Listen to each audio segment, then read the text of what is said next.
साहब जो कि पूर्व रॉ के डायरेक्टर रह चुके हैं, उस योद्धा का नाम है कर्नल पुरोहित।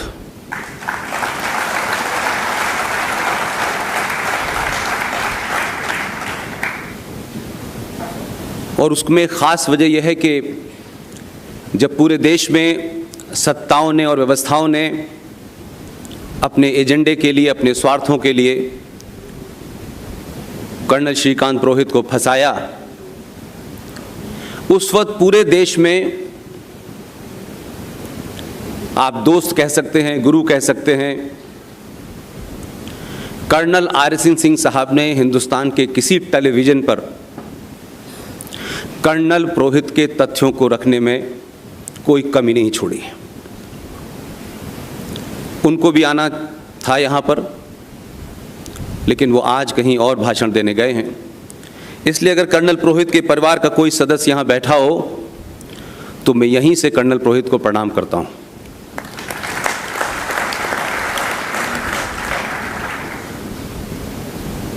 पुणे पेशवाओं की धरती है, लोकमान्य तिलक का परिवार है, घर है, और पहली बार हमारे पूर्वजों में से जो बड़े नाम हैं, चाहे छत्रपति शिवाजी का नाम हो, चाहे पेशवाओं का नाम हो, छत्रपति शिवाजी के अलावा सावरकर का जिक्र हो, उस परिवार से अप्रत्यक्ष रूप से प्रत्यक्ष रूप से जुड़े हुए लोगों के साथ आज मुझे बैठने का मौका मिला। ये मेरे लिए बड़े गर्व की बात है। इस मंच पर पुणे की तमाम बड़ी हस्तियां बैठी हैं। लोकमान्य तिलक के परिवार के डॉक्टर रोहित जी तिलक साहब, श्री पुष्कर पेशवा साहब, सत्यकी सावरकर साहब, अनिल गानू साहब, श्री देवव्रत बापट साहब, सीए सुधीर पंडित जी, और सबसे महत्वपूर्ण ये कि मैंने किसी को इस तरीके से अपने इस लंबे काल में नहीं देखा कि इतने बड़े परिवार से संबंध होने के बाद कोई मुझे रिसीव करने आए और उसके बाद फिर रात में जहाँ मैं रहूँ वहाँ तक उसकी चिंता करे। ऐसी श्रीमती अत्री जी को मेरा प्रणाम।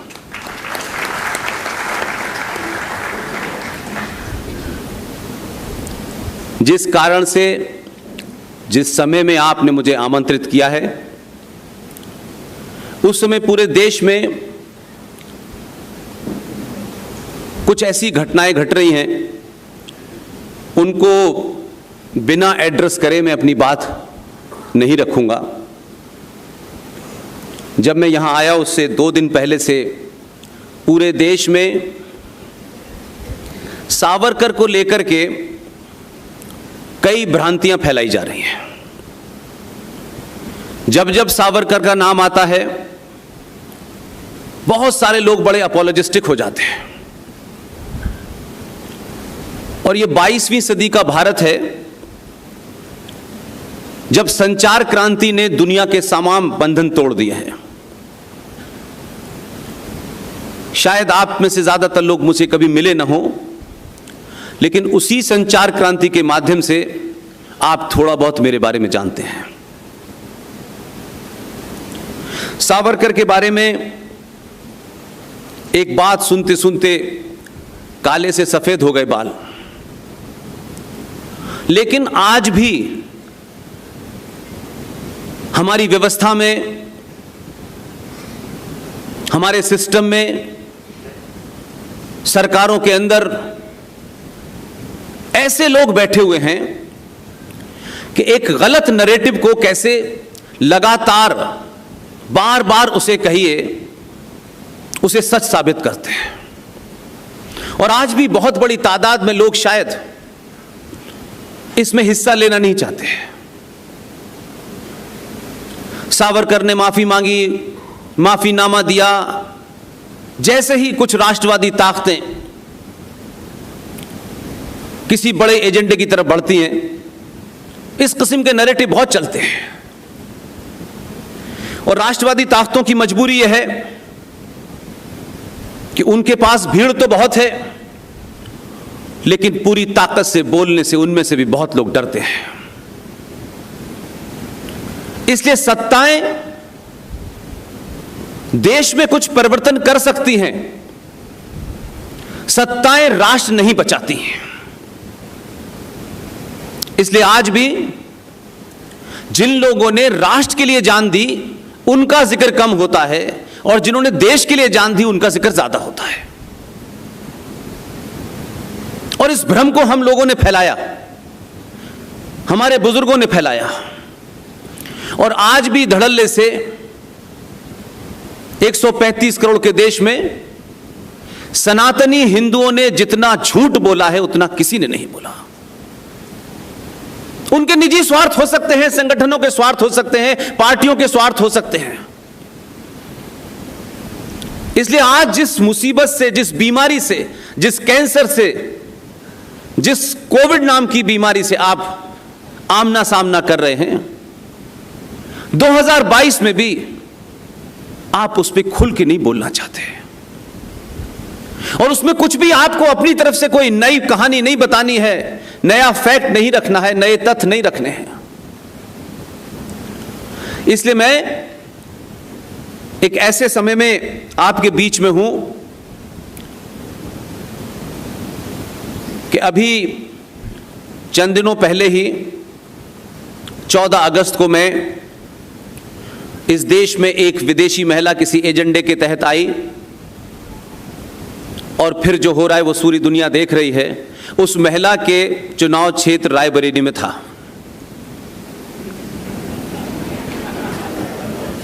वो लोग बेचारे सोच रहे थे कि पुष्पेन जी को बुलाएंगे और उन्होंने अपना टॉपिक रखा अखंड भारत। अब आप मुझे सच सच बताइए, 14 अगस्त जिन लोगों ने भी कॉन्शियसली अनकॉन्शियसली किसी एजेंडे के तहत इनडायरेक्टली वो शत्रु के उस नैरेटिव को चला रहे हैं जिससे आने वाली नस्लों को सच बात पता ही नहीं चल रही। उन्होंने खूब गुणगान किया अखंड भारत दिवस का 14 अगस्त को, लेकिन मेरे बारे में कहा यह जाता है मंच पे कौन है, किसने बुलाया है और कौन सुनने आए हैं, मैं इसका लिहाज कभी नहीं रखता।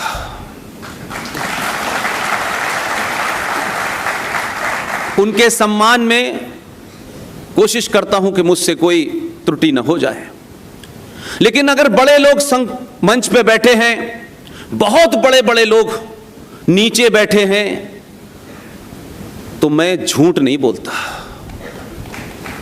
अगर लोगों में 2022 में सच सुनने की हिम्मत नहीं है तो मैं मंच से कहता हूं, बहुत सारे चाटुकार इस देश में हैं, उन्हें बुलाइए और अच्छी अच्छी बातें सुनिए और फिर जाके सो जाइए।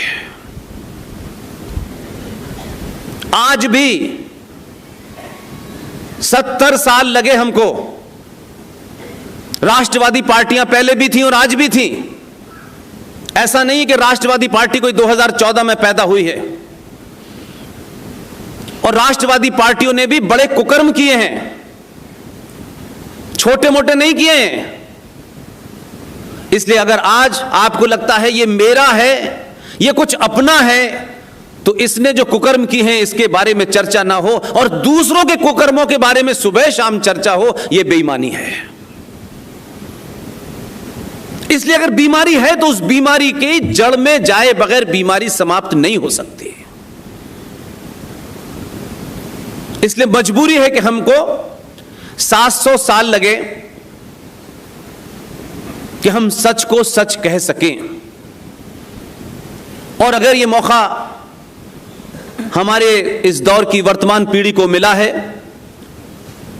तो मुझे लगता है कि फिर झूठ बोलने की कोई आवश्यकता नहीं है। हम कैसे अजीबोगरीब टाइप के लोग हैं। हमारे दादा, हमारे नाना, हमारे परदादा, उनकी मृत्यु कब हुई, कैसे हुई, उनका श्राद्ध मनाते हैं। याद करते हैं, श्राद्ध के माह के तहत ही हम याद करते हैं, चलिए यहां तक भी ठीक है। लेकिन पूरी दुनिया में एज ए नेशन हम एकमात्र देश हैं कि हम 70 साल पहले जिस तथाकथित इस आजादी का जश्न हम लाल किले से मनाते हैं, वो तथाकथित आजादी 21 लाख लोगों की लाशों पे मिली और 14 अगस्त 1946 को 21 लाख लोग मारे गए। भारत अखंड से खंडित हुआ, 2 टुकड़ों में बटा, लेकिन हम आज भी 14 अगस्त को अखंड भारत दिवस मना रहे हैं। 14 अगस्त को पड़ोसियों को आजादी की मुबारकबाद दे रहे हैं। अब अगर हमारे बारे में कोई ये राय बनाए कि ये कैसे लोग हैं जिन्होंने इनके लिए 14 अगस्त को अपने सर कटवाए, लाहौर की सड़कों पर जो नंगा नाच हुआ है वो भारतीयों को नहीं पता है, क्योंकि हम सुनी सुनाई बातों को आगे बढ़ाते हैं। और पहले ऐसी कौम होगी जो 70 सालों में भूल गए।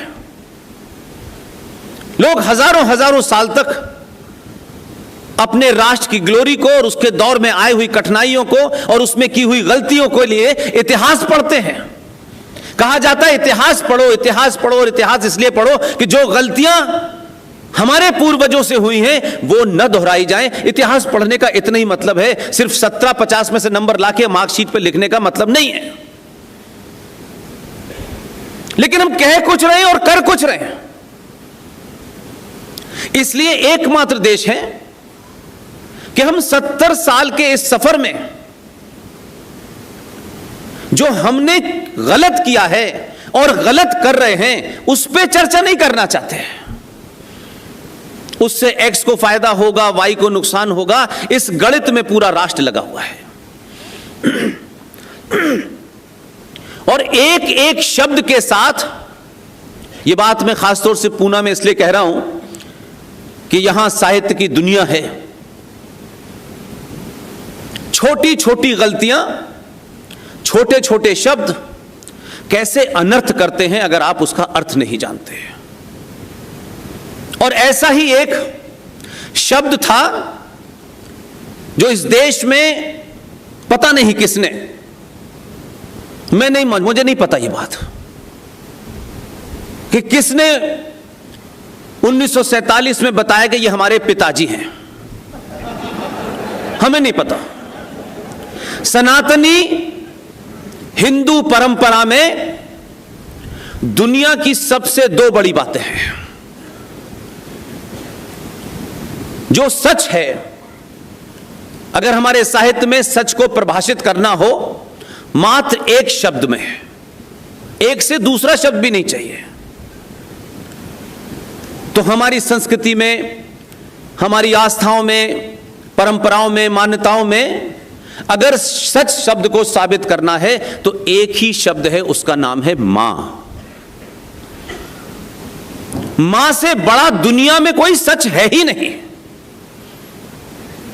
और हमारी परंपरा में और हमारी आस्थाओं में जो मां जिसने हम सबको अपने गर्भ में 9 महीने रखा होगा,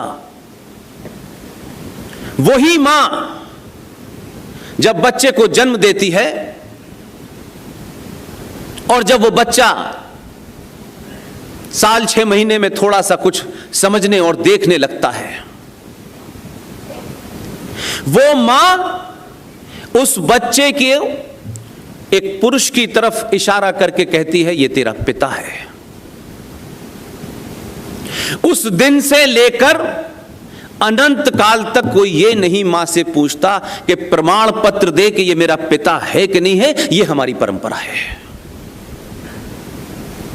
लेकिन भारत मां का नारा हम लगाते हैं, भारत माता की जय। लेकिन भारत माता जब ये बताने वाली थी कि भारत माता का पिता कौन है, तो कैसे उन दलालों ने भारत माता के सीने पे बैठकर शोर मचा मचा कर कहा कि भारत माता का पिता गुजरात से चला एक लंगोटी वाला है। ये उनके सम्मान में कोई तौहीन नहीं कर रहा मैं।